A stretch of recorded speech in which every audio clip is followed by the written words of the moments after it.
भाई बालीଯାत्रा परर दृश्य देखिपे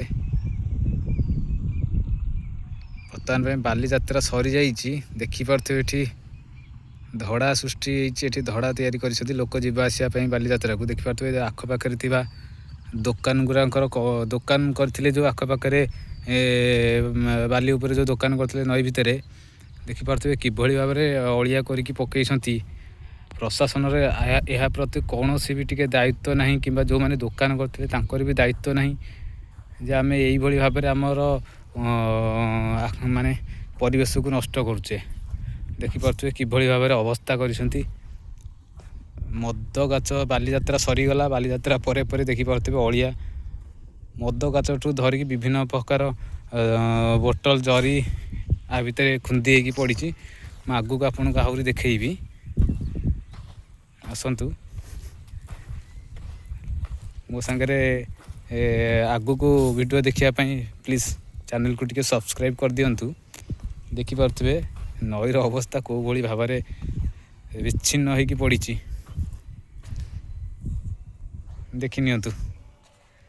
देखनी टिके आज्ञा बालीଯାत्रा परर दृश्य ये हूँ पटिया स्थित थिबा मु तो ठीक से कही पारनी एटा को बालीଯାत्रा होता यहाँ पटिया साइड रे जाऊँगी नहरकंटा एपट साइड जाऊँगी नहरकंटा को लगिकी ये जो बालीଯାत्राटी होता ये बालीଯାत्रार अवस्था होगी आप देखिपे ना अलिया दुकान कर व्यक्ति ना ये अलिया आवर्जना करके पकई देखिपे कौ भली भाव बोतल फोतल पकई अलिया करके पकई टिके मनीषर टिके मानविकता रहा दरकार निजे आम निज परिवेश को आम निजे नष्ट करुचे मुझे को आहरी आग को देखा चलतु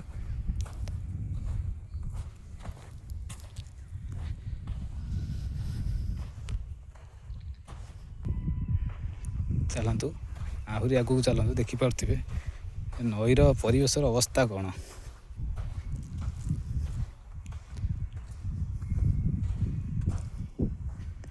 आजिका डेट रे भी जहाँ को कहले आमे भी भूल हो जाए पारे कहीं कहूँ ना या प्रति प्रशासन कौन ध्यान अच्छी ना आमे निजे सचेतन होचे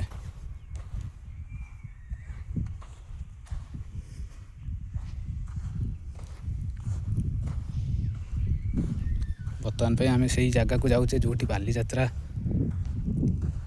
होता से आम बर्तमान पे जाऊे ये तो बालीଯାत्रा होता लोक एपटू आसुले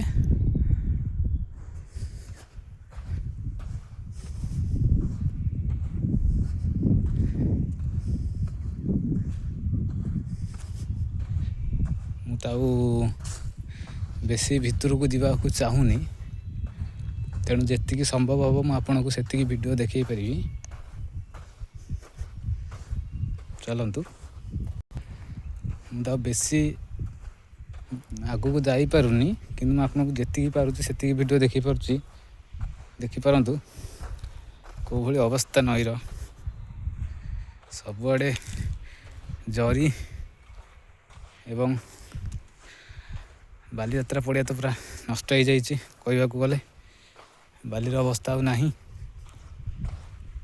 बाली की आम निज आम परिवेश को आम निजे नष्ट करते देखिपे कौ भली भाव में अलिया आवर्जना करके पकई यह प्रति प्रशासन दायित्व रहा दरकार जेकोसी फंक्शन हो कि बालीଯାत्रा ठू एक्सट्रा जहाँ भी हो आम निज परिवेश को केमती आम निजे सफा रखा सबुआड़े अलिया आवर्जना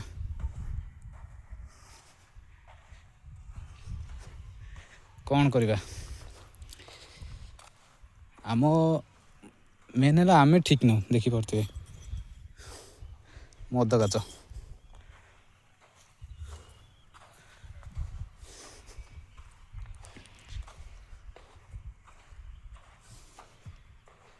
ये हूँ आमर बालीଯାत्रार पड़िया आग को तो बहुत अच्छी खाइले बाबा पकईदे चल देखिपे खाइले बाली पकईदे देखिपे